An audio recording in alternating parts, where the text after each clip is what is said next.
Hi guys, welcome to Entertainment Weekly. This is your host Sarah Hirsch for the day, and today we're going to be talking about two things. First, we're going to be talking about Netflix's fairly new show called Grace and Frankie that aired on May 8th, 2015, so it's a fairly new show. And we're going to be talking about Kenneth Burke, who is a literary theorist, in the world of communication and his dramatism theory. And we're going to try and understand the relationships that go on in the show Grace and Frankie by using his dramatism theory and kind of analyzing the first episode and some of the episodes that follow up. So first, a brief description that I have for you guys that I found in a scholarly article written by Michael Feehan from the Quarterly Journal of Speech and published in 1979, where he gives, I think, the best summary of what dramatism is. He says that Burke claims that drama is not a metaphor, but rather a model of human relations.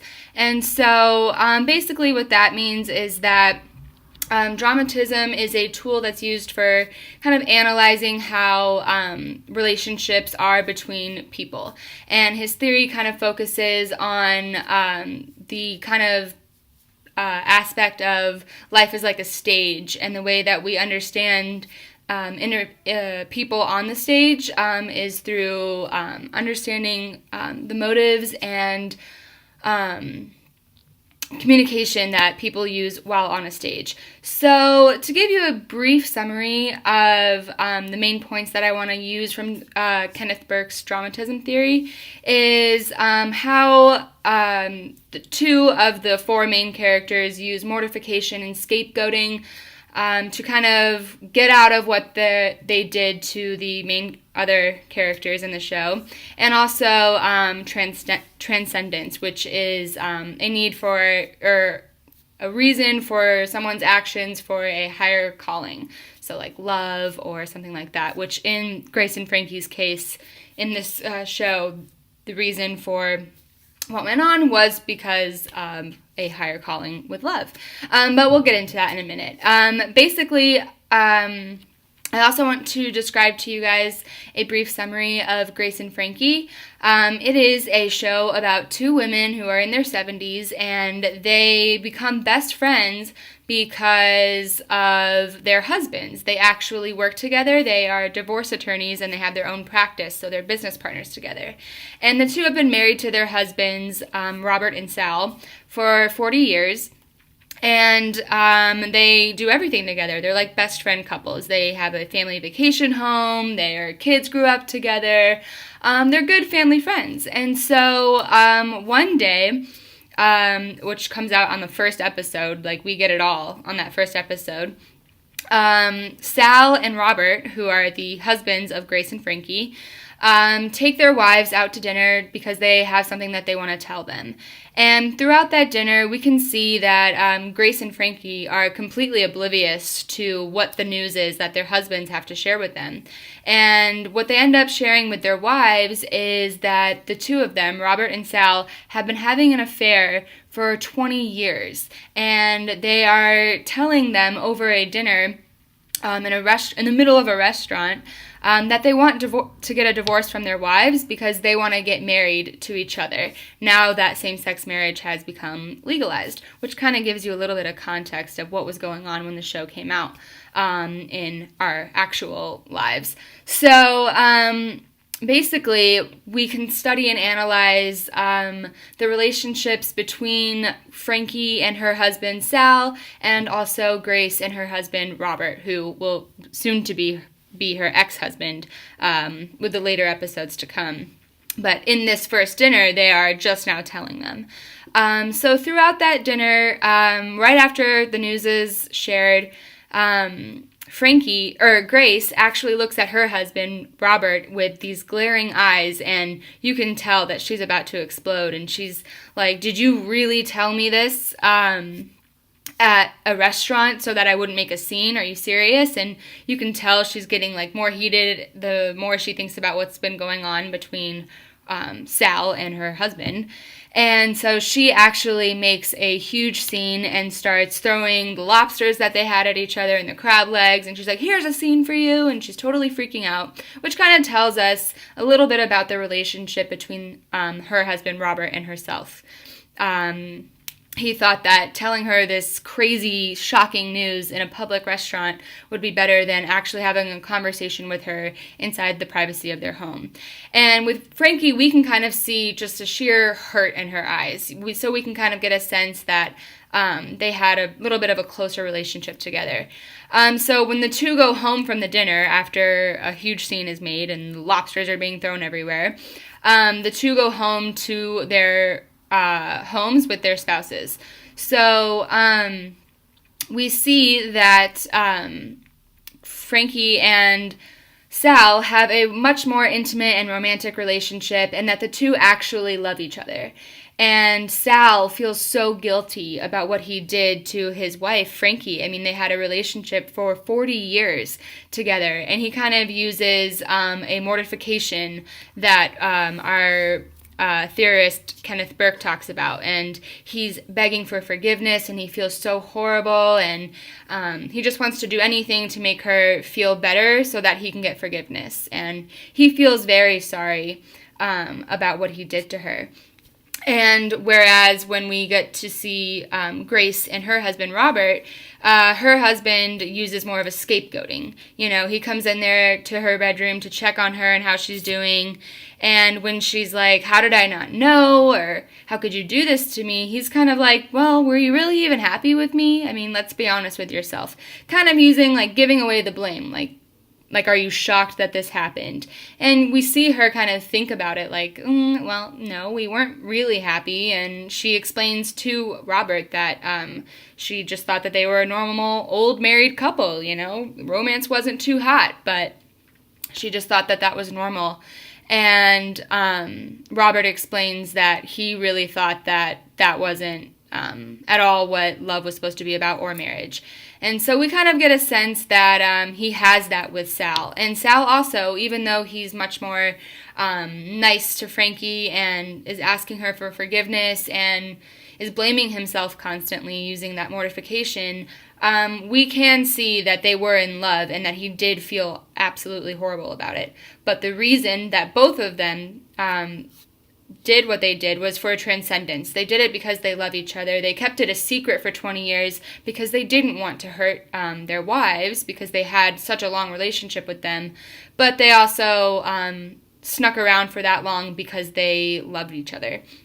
And so when they finally actually decided to come out with it, it wasn't until same-sex marriage was legalized in the United States. And so that's when they decided, you know what, I'm tired of hiding who I am just because, you know, it wasn't accepted for so long, but now it is, and I don't want to live the rest of my days. You know, they're old, they're 70-plus-year-old couples.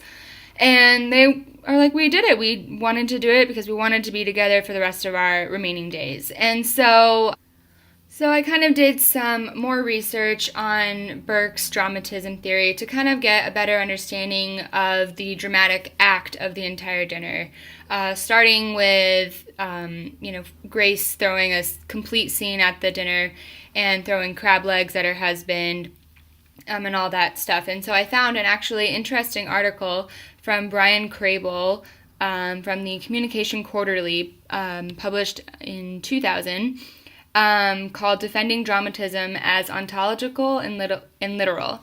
And so basically what the article is talking about is how Burke kind of has to defend what dramatism is, and how other researchers and theorists say that dramatism can be used as metaphor. You know, someone having a dramatic reaction verbally to someone can be used as a metaphor instead of as this dramatism theory. And so one of the quotes that I thought was interesting from this article is that the writer of this article quoted Burke saying, or Crable, he said that Burke said, "I used rhetoric and ontological as synonymous terms.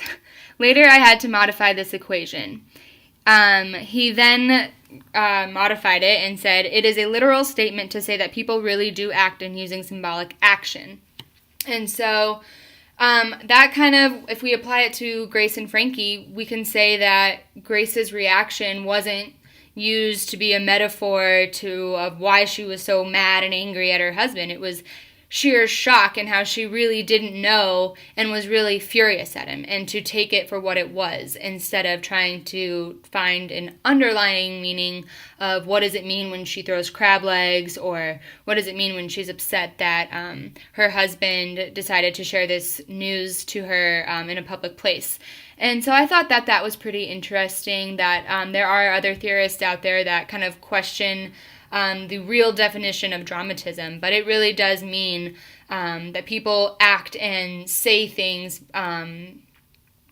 in accordance to how they are doing them, not for any underlying reason. And I think that that is proven in Grace and Frankie, especially in this first dinner scene. You know, it was a real reaction, a real drama feeling that she felt, and later on too that Frankie shows, you know, anger, and they show it throughout the seasons towards their husbands, but or ex-husbands. But yeah, this is how it feels. It was a dramatic thing that was shared with them, and shocking of a 40-year marriages that seem fake to them after finding out the news of their husbands falling in love with each other. And then we also can talk about how the men, you know, they really didn't plan on falling in love with each other. You know, it wasn't a fake thing the whole time. It was just a feeling that they felt, you know, 20 years into their friendship. You know, they were married for 40 years, so half of that they didn't realize how meant for each other that they were, and that they didn't plan on it. And so one of the last articles that I really liked while doing this research was from Molly Hartzog, an environmental communications department article published in 2015 called Scapegoating in the Wild, a Burkean analysis of 2 outdoor adventures gone wrong.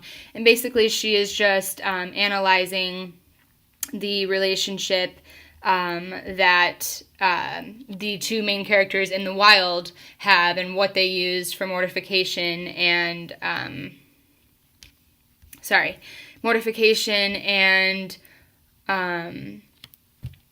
scapegoating, and applying it to the characters in that movie. And so she says basically that each character used scapegoating and mortification in different ways. One in that movie used scapegoating, and in one also used mortification, and that's how it was in Grace and Frankie.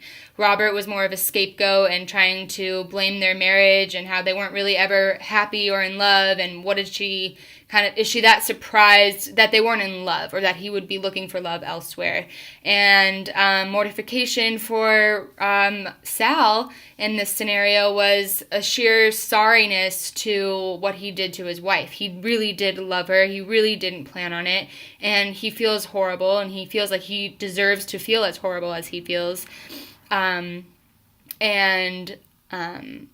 That I just thought that that was interesting, that it seems to be that in 2 scenarios with 2 people, someone will be using mortification, and some will use scapegoating. And so, but later on we do find out that Robert does genuinely feel bad, but I think as a whole he just is like, you know, what did you expect? And so yeah, that's basically it for this Entertainment Weekly's update.